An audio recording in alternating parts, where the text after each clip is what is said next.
Welcome to Craft Chat Chronicles, the go-to podcast for tips on crafting best-selling fiction. Here at Craft Chat Chronicles, we bring you expert interviews, insights, and tips on writing, publishing, and marketing. Join the conversation and embark on a new chapter in your writing journey.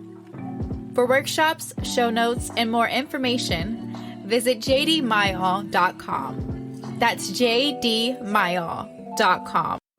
In Season 2, Episode 12 of Craft Chat Chronicles, we have author JR Dawson, author of The First Bright Thing. As co-chair of Drexel University's MFA Alumni Association, I love to bring in professors and authors associated with the program from time to time. So, without further ado, it's Season 2, Episode 12 of Craft Chat Chronicles. Let's get chatty. Today we have JR Dawson, not only a gifted writer, but she's also a dedicated educator and a packet exchange professor at Drexel University in Philadelphia. Residing in Minnesota with her spouse and 3 dogs, her debut novel, The First Bright Thing, showcases her narrative excellence, and it can be bought now, so go get it. And today she's going to talk to us about writing craft, about her publishing journey, and about the Drexel MFA program and the MFA packet exchange process and all that good stuff. Welcome. How are you doing today? Good. How are you? Doing well, doing well. Can you start by telling me a little bit about your publishing journey? Sure. So I started as a short story writer. I started writing short stories while I was going to my own MFA program, which was Stone Coast. And I had a really great teacher, James Patrick Kelly, who was there. And he really got me into writing shorter form. And after I graduated from there, my first story was in Mothership Zeta, and then my second story was one of my favorites that got into the best of anthology. And then I finally got an agent around 2020, and we took out this weird little circus book. And can we back up a second? I'm curious. How did we get our agent? Yeah, so the agent process is really hard. And I've heard that sometimes people think like, oh, well, I'll just send out some queries and somebody will get back to me. And if they don't, then I'm a failure. And I'm like, well, I started querying agents seriously in 2016. Mm-hmm. And I didn't land an agent for my solo work until January of 2020. And it kind of happened because of like a Hail Mary, and everything sort of clicked into place. My friend and I were co-writing a book that ended up not ever getting published, but it did get us an agent with somebody that she was friends with. Mm-hmm. And so it was kind of this like backdoor thing, like a networking thing. Mm-hmm. And it wasn't a query letter thing, which I was like, well, this isn't going to make a very good backstory. But, and then when I went to find my second agent, it's a lot easier to find another agent and like move to another agent once you have a book out. So that was a lot of just saying, hey, I'm looking for representation. Are you interested? And it was a lot faster. It took about, I think, a week to find the second agent. So yeah, so it was funky. And so yeah, with in 2020, right when the pandemic was starting, we sent out this little circus book to Tor and some other publishers, and Tor, Lindsay Hall picked it up and was like, let's do this in a preempt. And a preempt means that they say, hey, we'll give you this certain amount of money if you give us exclusivity, and just pull it from submission everywhere else. And we won't go to auction. So they bought a 2-book deal, and I've been working with Lindsay ever since. First Bright Thing came out last summer, and the next book will be coming out next year. What's the next one about? So the next one takes place in 2005 Chicago, and it is a very it's based on I say that it's Orpheus in Chicago, where Lake Michigan is the river Styx, and there's a psychopomp who falls in love with a musician who's looking for somebody who's died and has crossed over. So it's about grief, and it's about what is life, what is death, and it's, I think, more importantly about what is dogs, because there's a lot of like the Grim Reapers are dogs, and they're my Oh, I favorite. love that. That's so cool. Okay. What do you think you did right that helped you get started in publishing? I think that the big thing that I did right is I didn't give up. It's really hard, and uh you have to get used to having no reason to believe it's going to work out and still move forward, and treating yourself with the respect that you need to be treated. So it's really hard in the beginning because you're working so hard, probably the hardest you ever will, on a manuscript and a whole story, and kind of just putting yourself in there and then taking it out into query trenches, and nobody may bite. So it might get shelved after all that work. And so that can be really heartbreaking. So if your first one doesn't go, you write a second one. And if that one doesn't go, you write a third one, and you just keep going. And the thing is that those manuscripts are never gone. They're still there. It isn't like you take them out back and bury them. Like, you still have them. And a lot of people will go back to those manuscripts that didn't get representation, and they'll rework them, they'll revise them, and then try again once they have an agent. And others will go back and look and be like, okay, that was good then, and it got me to where I need to be, and I'm probably gonna pick it for parts and not put it out there. But you're teaching yourself how to write when you are going into those worlds and writing these characters and plots that mean so much to you.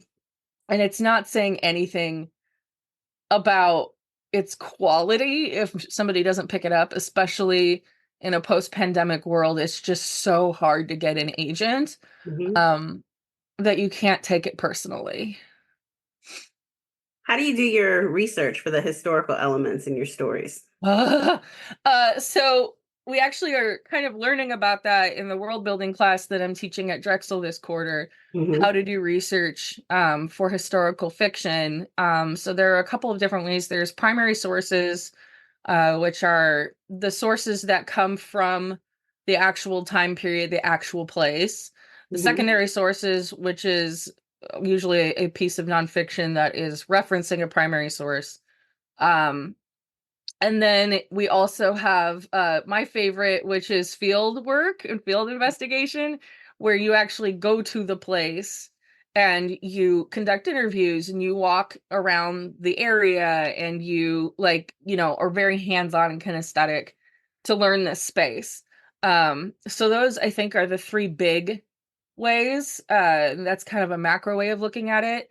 When you're in writing historical fiction, like in the moment, if there is something that you absolutely need to look up, like what was a skirt made out of in 1892, like you can kind of put it in parentheses and be like, look up skirt thing, and then keep going with your plot and your character, and then go back and fill it in. And if that changes anything with the plot and the character, you can revise it at that point. But you have to keep building the railroad tracks out in order to see what you need. Another way to do it is just do a bunch of research up front and then write it. So once you get into the groove of what your historical fiction is going to be, you kind of figure out what works best for you. But the important thing is to just keep going. I think that I've learned that first draft needs to not have a lot of research involved. And then I do a lot of research, and then second draft is when I put that in. And it definitely changes the shape. Cool. Can you give us a couple other quick world building tips since that's your specialty? Yeah, sure. So senses, we also learned about that just a couple weeks ago in the world building class. Um, and how do you describe senses? And so if you say something like, well, it tasted like an apple, like, well, what does that mean? And you can use other senses to describe that, or you can even use memories, seasons. The important thing is that you're creative about it and that it it relays that information to the reader. Like you're putting that input into the reader's head and they're like, oh, okay. So it doesn't have to all be like it was a box. It was, like it was box shaped and that's what it looked like. It's like, okay, but how did it make the character feel? Mm-hmm. I'm trying to think of what else. And always lead with character. Character is super important. And if you start with the world building itself, and get really into the weeds about that world building and you don't have your characters yet, Mm-hmm. it might be a little harder to write from character because you want to like kind of push them through your maze. So I say have kind of an idea as to what you want this world to be, flesh out your characters, and then go into the detailing of the world. Okay. I'm going to pause real quick.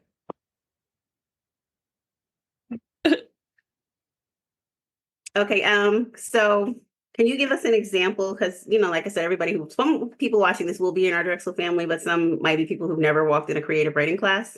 So if JR Dawson is the character, can you give us like a 2-sentence example of how you would phrase her walking in a room? Like as yourself, like how would you do like setting or, Well, I'm not an improv actor, more Okay, of a writer. I'm So, sorry. so this is my attic up here. And the important thing about the attic that I would want to kind of build the world out with, like especially if this is the beginning, is that I've only been in this attic for a few months. This Mhm. isn't the writing room that I've written most of my stories in, and grew as a writer. So I would probably do some kind of sensory type thing with the smell or how the Mhm. walls are still bare to kind of be like, this is a new place. Mhm. And also thinking about which words I choose to describe that, because it isn't necessarily like, oh my gosh, we moved up in the world, like Mhm. this is so exciting, it's a new space, but it's like, oh my gosh, we had to move. Like Mhm. protection laws are a thing in the United States that we needed, and we weren't safe in the home that we were in. Mhm. So like kind of making it more like bittersweet, like, well, this is a nice room, it's not home yet, Mhm. and it isn't one that we chose. So how I would go about doing that, what exact words I would use, I would probably sit down and like think about it, maybe put on some music. But what you said was brilliant already because you Oh, okay. turned the description into like emotion and putting it into the character's lens. So what you said was already brilliant. That already gives them more thought than just the walls are white. You know what I mean? Putting Yeah. more Oh, yeah. voice and emotion behind it. Okay, so now we'll talk a little bit about the MFA program. What brought you to the Drexel MFA program? So one of my agent siblings said that Drexel was looking for packet instructors, Mhm. and before Drexel, I had been an educator, and I taught in the high school classroom. I've taught, I say 4-year-olds to Vietnam veterans. Like I've just kind of been everywhere when it comes to age range and topic, as long as it had to do with creatively telling stories. And so I had always wanted to work in a graduate program, especially after the professors at Stone Coast had meant so much to me and changed my life. And I was like, I really want to work at that level. Mhm. So started as a packet instructor and then asked if there was, anything else I could do. And we started to put together this class for this quarter and boot camp for next quarter. And I'm just really excited. Like it's super fun. Love it. I love it. I love it. What factors should prospective students consider when they're looking at an MFA program? And why should they choose Drexel's program? Yeah. So I think Drexel is just like one really big family. Like it gives you so many opportunities, and it also like is so welcoming. Mhm. Um, and so I think that the amount of experience that you're going to get, the places you're going to see, the people you're going to meet is really amazing. And I think that the other students at Drexel, the current students that we have are like, gosh, they push themselves Mhm. so hard. And so if you are looking for a program where you're going to be supported, you're going to experience new things, and you're going to be in an environment where everybody is really excited about their work and and is pushing to get even better. I think that this is a really wonderful program. Also the mascot is a dragon, so clearly it's amazing. I would say that if you're looking at going to an MFA program or going to Drexel, make sure that when you're entering the graduate program, you are coming with kind of a different mindset than you would go for a bachelor's or for your high school diploma. I feel like for undergrad and for high school, it's very much like, well, I have to jump through these hoops in order to get this degree, in order to, do this thing. And so it's more about how can you get the homework done the fastest, the best that you can, like, here, let me check the boxes. Whereas at the graduate program, you're treated like an adult because you are an adult and you're there for you. So if it's the difference between like taking a shortcut on one of your assignments or really pushing yourself, like which one are you prepared to do? So make sure that you're coming into it for you, and make sure that you are ready to dedicate that time and that energy to your education, because Lord knows none of us make enough money. Like this isn't med school. So I love that. You mentioned your boot camp. Can you tell me a little bit about the boot camp? yeah, so it's going to be a fantasy writing workshop. It is on the weekends starting next quarter. Mhm. And so we will, every time that we meet, we'll be learning about some other like subgenre fantasy, or how to publish fantasy, or something about the fantasy world out there today. And then we will be workshopping our work in a group setting. So that's going to be really exciting. Sounds fun. I'm sad they didn't have that when I was there, but glad Yeah. you're there for other people now. I think I was like the only fantasy person in my class, though. Oh, We had a lot of literary people in my group, but good to see that we're coming up enough to have oh workshops yeah. and classes and all that great stuff there. Oh yeah. How do the packet exchange, how do you handle that, and how does that go from the first contact with the student to when you're writing that last comment in the draft and giving them their critiques? How does that work for you in your Yeah. It's strange because it doesn't feel like there's a beginning, middle, and end to working on the packets, because when by the time it comes to me, like the student already has pages, already knows, what this is going to be. Mhm. And even if it's just a first draft, like there's something to turn in for their packet. So I'm not there at the creation of the idea. And then when I'm doing final edits on like final comments on somebody's thesis, like that's not the end of that project Mhm. because it's going to have a life outside of the thesis. And so it kind of feels like I'm sort of there to help push the student along just a little bit of the way. Mhm. um and it's always super great to see where an idea and where a student begins and where we end. um does that answer that question? It does, it does. Okay. How would you suggest incoming students maximize the experience of the MFA program? Yeah, so I would say any experience that is handed to you, if you can afford it and you have the time and energy to do it, do it. Mhm. There's a lot of really cool stuff that comes down the pipe, and just say yes. I guess. Also, if it's the difference between doing a smaller project or doing a bigger project, if you have the energy to do the bigger project, definitely do that. Mm-hmm.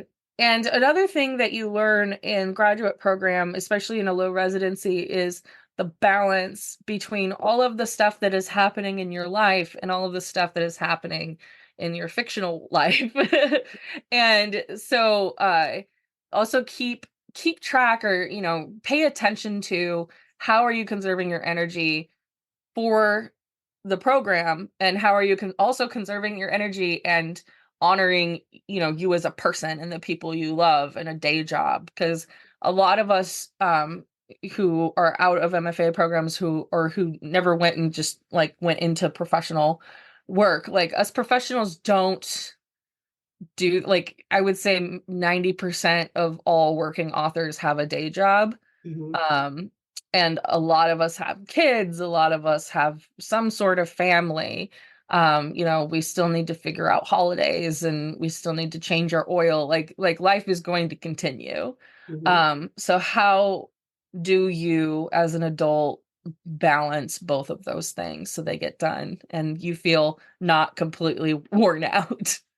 Love that. Love that, love that, love that. What would you suggest students do to help them prepare for the packet exchange before they get in your classroom? I would say prepare for comments and criticism. Mm-hmm. Know that your packet exchange instructor is there to help you Mm-hmm. and really believes in you. Like, that's why they're a teacher in the first place, and that's why they're working with you. And so I think that sometimes when a new student gets like their very first packet back and they see it marked up, they're like, oh my gosh, I messed up. And it's like, no, it's not English class in high school. Like, it's okay. You want it to be marked up because this is a first draft. And that means that somebody believes in it enough to mark it up Mm-hmm. and have all of these little comments in the corners. So I think that also a lot of working writers, like people who are getting published, have a hard time with edit letters and all of the comments that come back on a Word doc. And you just kind of have to change your mindset about it, that it's less, oh no, it's a red pen, and more, ooh, somebody's helping me sculpt this. This is exciting. This is a discussion about my work. Mm-hmm. So I think that preparing yourself for that criticism and understanding that the criticism is done out of love and it's more of a commentary or a discussion than it is like a criticism. Mm-hmm. I also think that getting a planner and putting in, like, learning how to use a planner and keep those deadlines is also going to help you with your packets, and also in real life when you're working on on something with an editor or co-author or an agent.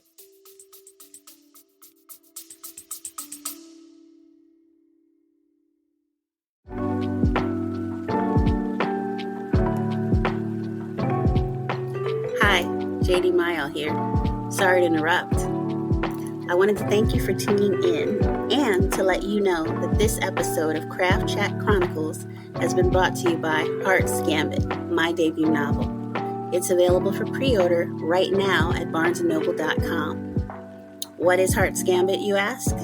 It's about two time-traveling families, one cursed magical duel, and the pair of star-crossed lovers who might break the cycle if they don't break each other first. If you love the time travel romance of Outlander and the lush, haunting magic of the night circus, this is the book for you. Pre-order Heart's Gambit today at barnesandnobles.com and grab your copy when it hits shelves on February 3rd, 2026, wherever books are sold. Again, pre-order Heart's Gambit today at barnesandnoble.com and grab a copy when it hits store shelves on February 3rd, 2026. And while you're at it, don't forget to buy a copy of today's guest book and support their projects as well. Support authors, support bold stories. Now, back to Craft Chat Chronicles. Let's get chatty.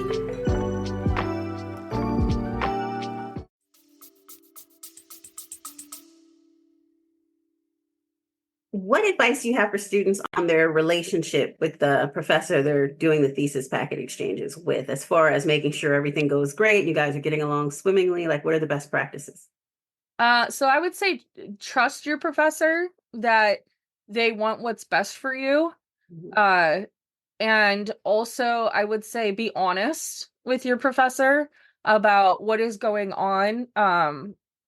Like you don't have to get into into the detail, but like if you have a family emergency that happens, like Mhm. don't feel bad to tell your professor, hey, I need an extension. Hey, this thing happened, it wiped me out.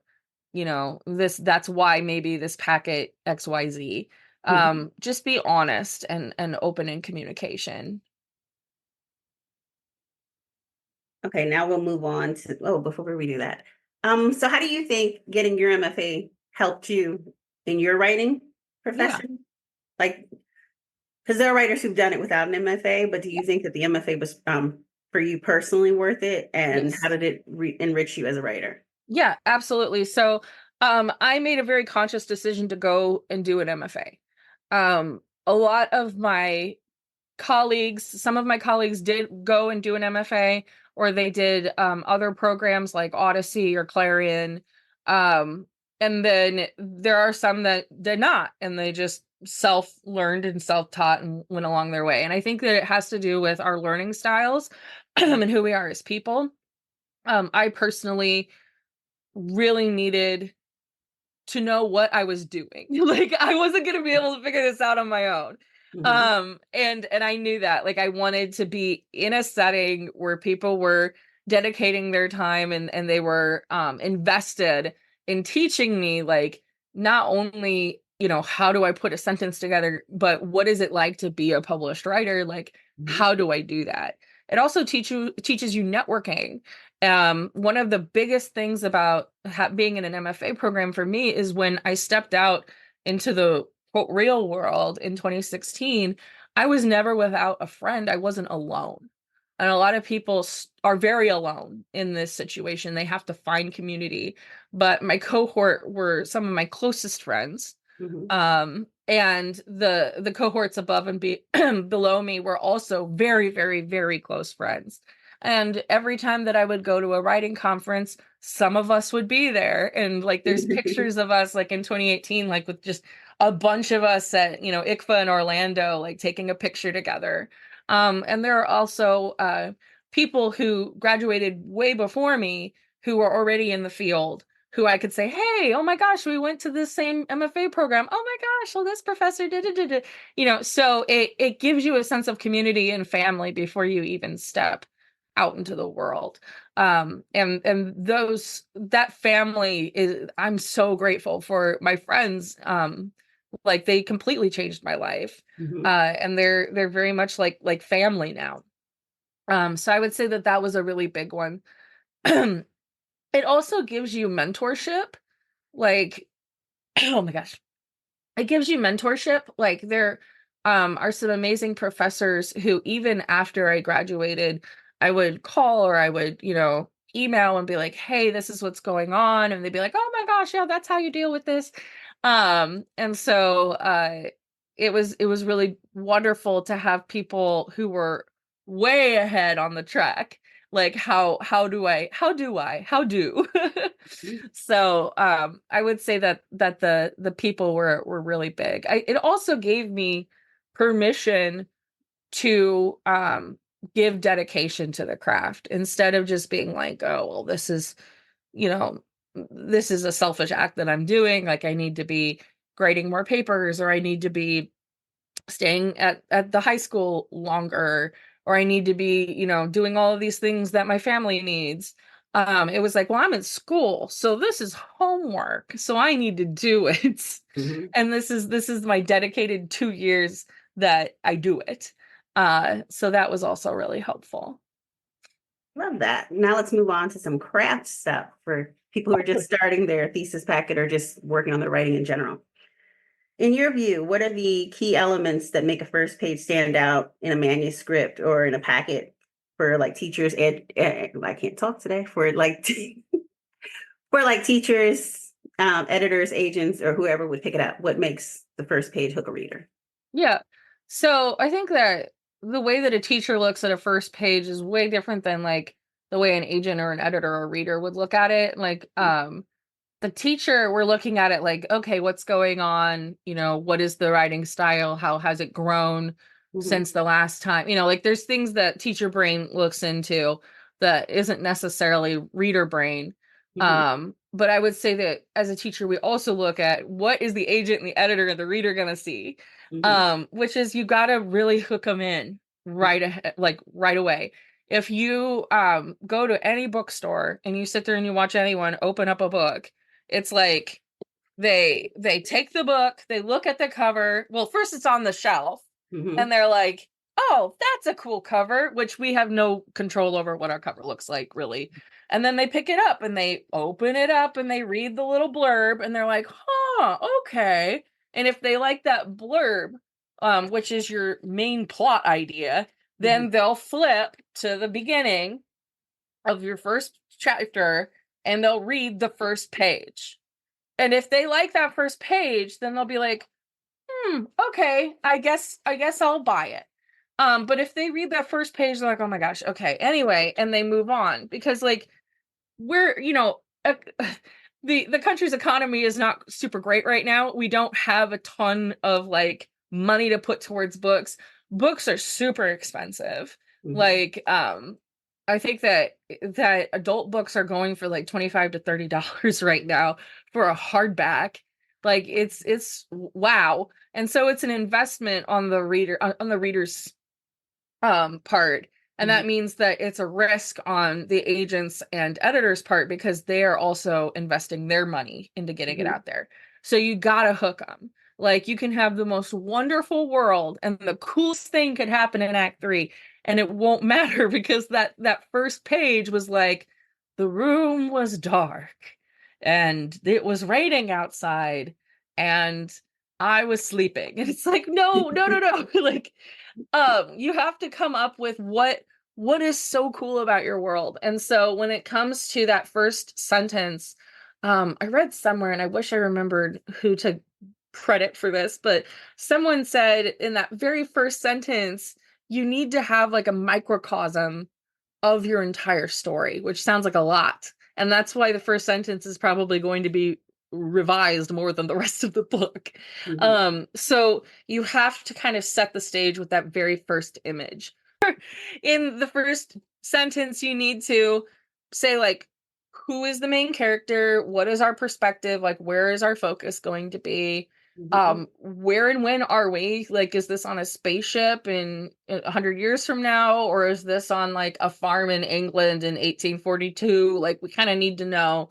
And what is the vibe?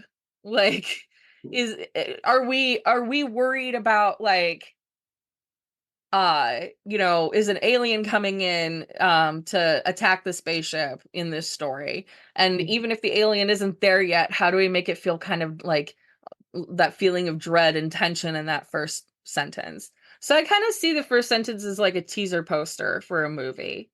And take your time with that first page because it's the most important page in the book. Very true, very true. How do writers avoid the saggy middle? Well, if you find out, let me know. Act 2 is usually a mess because it's kind of the attempt and fail cycle, or it can also be the fun scenes of the episodes of the blah, kind of the thing is that it can turn into filler episodes very quickly. Or you can think, okay, well, what should be in Act 2?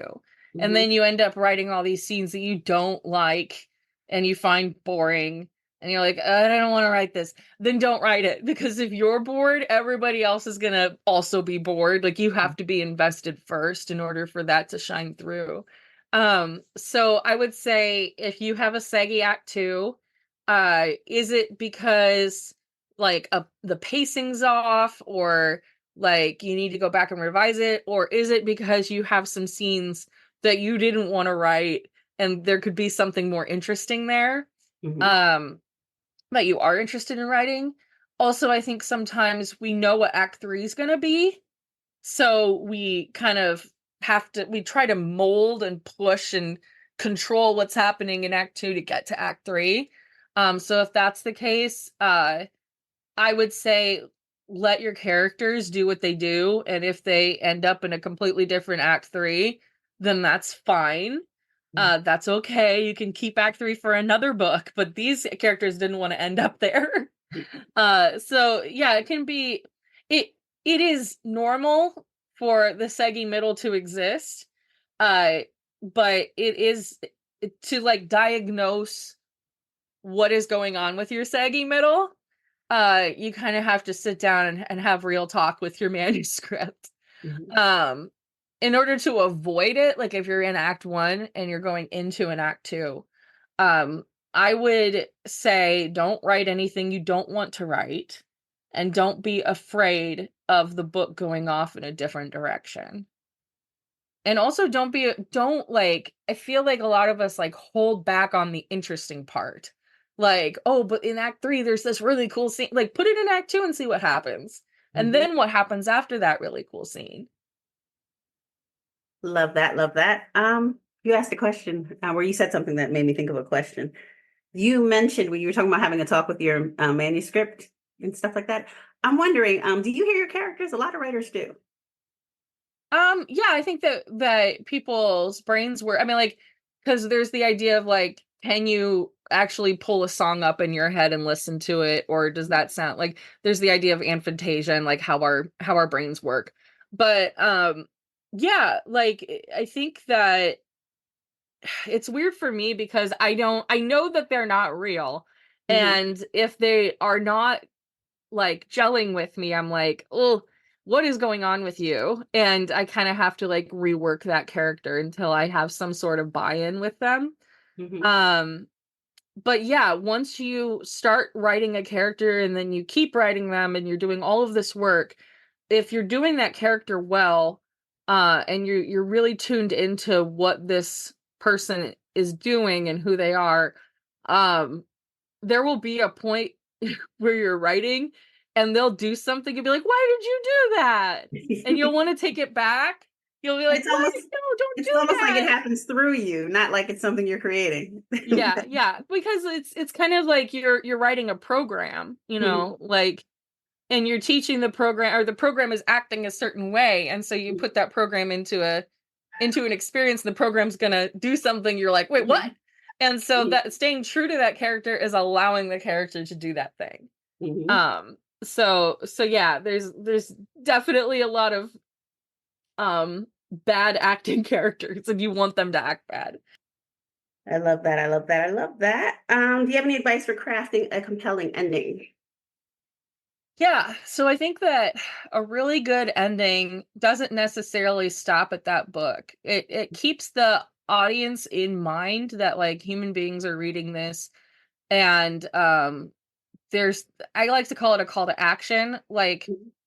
when they put the book down, you don't want the experience of that book to necessarily be over. You want it to compel the reader to do something. If it's just loving themselves, or like getting up and joining a protest, or whatever it is that you wrote your book for. So it has real life impact. Mhm. And you also like when the reader puts the book down and like walks out of the room and sees somebody, you want them to be like, oh my gosh, I just read this book. And like, what kind of discussion is going to be opening? Mhm. Or like, even if they don't go, oh my gosh, I just read this book, like, 3 days from now, they're riding in the car with someone and they're like, do you think that if this happened, I would do this? Like, and it's still like in their head. So you have to think about like, you have to do the opposite of Mhm. the first page, which is hooking them in and showing them the world and knowing your world from there. But it's also, how are you saying goodbye to that world? And you're like, okay, bye. Now remember, and like Mhm. you're putting that final feeling on it. I also, you if if you're writing a standalone, and even if you're wanting to write a series, nothing is saying that that series is actually going to be a series or is going to be finished. Mm-hmm. There's a lot of series out there that either don't get finished because, something happened to the author, or the author like didn't finish this, whatever. Or that the publisher was just like, well, it didn't sell enough, and so we're not going to do the second book. Mm-hmm. So you want the person who spent $30 on this book to have some sort of satisfaction. So those, the big threads need to be tied up at the end. Like, we need to know what is happening with the main character. We need to know whether it's a return to stasis or if it's a new stasis, but it needs to have some kind of stasis. Mm-hmm. So we can feel not like, wait, where'd the rest of the book go? So not finishing it like Infinity War would be great. I like that. What makes a good villain? Oh, okay. So I think what makes a good villain is that they, you could see them as not a villain. Mm-hmm. I think that a good villain has humanity and makes good points, and that makes you uncomfortable. Mm-hmm. So in First Bright Thing, Edward is the villain, and he he's also like kind of a soldier in a class war too, though. Like, he doesn't have a lot of money. He makes a lot of really good points about like socioeconomics and the disparity in the world. Mm-hmm. And sometimes he uses his evil powers not for good, but to kind of stick it to the man. He has like an eat the rich mentality, Mm-hmm. and that's not necessarily bad, but he's a terrible human being. And Mm-hmm. so, and you can also see like where his trauma comes from. Like, why did he become this terrible person? Mm-hmm. Um, but it doesn't excuse it. And so it's like this weird discomfort where you're like, this is a horrific human, Mm-hmm. but also this is a human. And I think that that's super important when we're writing villains, because I think that um it is easy to make a bad guy who we're like, oh, we could never turn into that. Well, we could never. That's inhuman. That's a monster. Um, but the thing is that all of the monsters of human history have been human. Mm-hmm. Like, they've been children and then they died. Like, well, not when they were kids, because children aren't evil, but they've been children. They, ate food. They had a favorite song, and they passed. Or they soon will pass. Like, so that is an uncomfortable truth about people. Mm-hmm. And I think that you can do a lot of powerful writing and powerful discussion and allowing your monsters to have that humanity. Love that. I love that. I love that. Is there anything that you wish you had known before you were published that you'd like to share? I think that I wished that I'd known how hard it was. Mhm. Or actually, no, I don't want to know how hard it was. No, because they would do it. No. But I wish that I had invested more time in hobbies Mhm. and in things that bring me joy that wasn't writing, because that's something that I've really had to do in the last like 8 months is, last year is, what about life doesn't have anything to do with that book? Mhm. Like, because there's going to be so many reviews coming in. There's going to be so many like, what about this award? What about these numbers? What about this person? What about these translations? Like, all of this stuff comes in and it's all external and you have no control over it. Mhm. But if you are a recovering gifted child, you very Mhm. much want to excel but have no control over, like, once you write it, it's out there in the world. You're like, well, what else could I be doing? And it's like, not much. Mhm. um so in order to have a well-rounded life, knowing who you are and your worth, and having a hobby that has absolutely nothing to do with publishing is Mhm. going to give you an escape.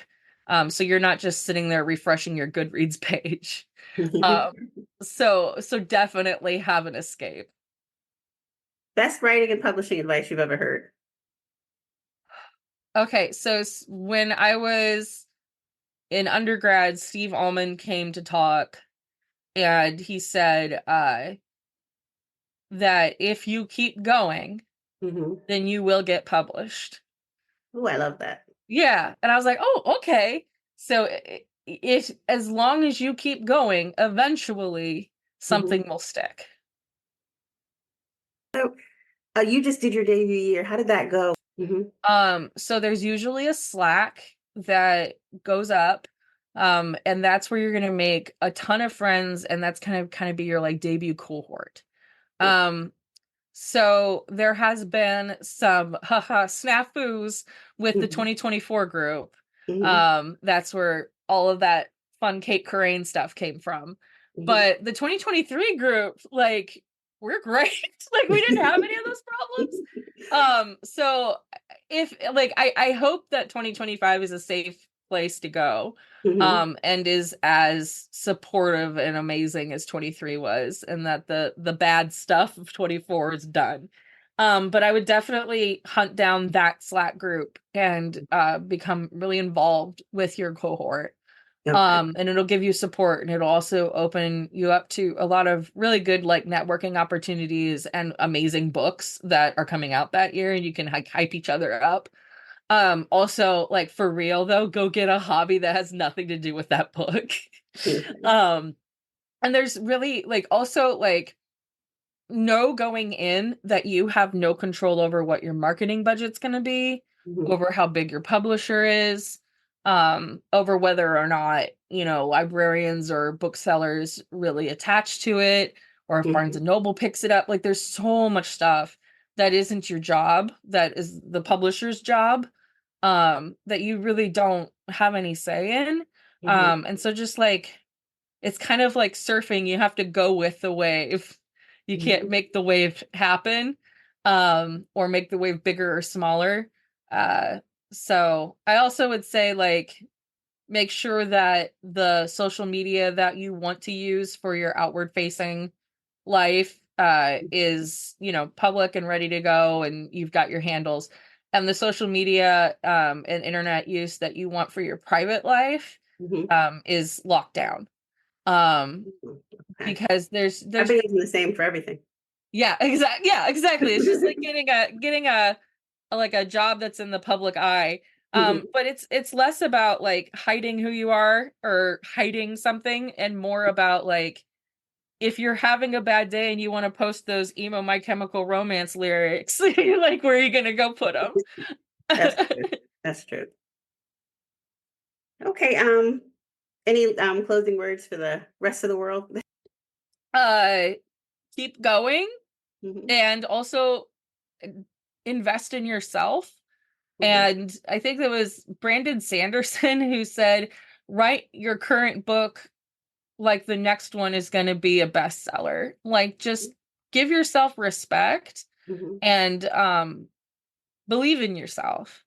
And that's going to get you super far, because you, unfortunately, in this career choice that we all have for some reason made for ourselves, you have to believe in you before anybody else can.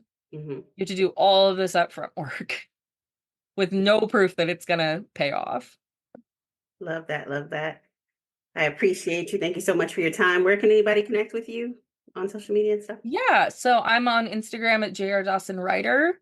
I am on Twitter at J_R_Dawson. I'm on Blue Sky at JR Dawson Writer. And my website is jrdawsonwriter.com. So you can go there too.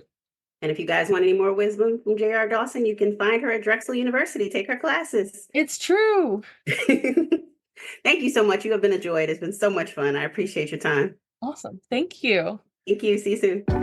Hopefully you'll be at alumni events. That wraps up today's Craft Chat Chronicles with JD Mayo. Thanks for joining us. If you liked the episode, please comment, subscribe, and share. For show notes, writing workshops, and tips, head to jdmayo.com. That's jdmayo.com. While you're there, Join JD's mailing list for updates, giveaways. Are you struggling to keep your writing organized? Trust me, I've been there. I want to introduce you to Scrivener, the ultimate program for all writers.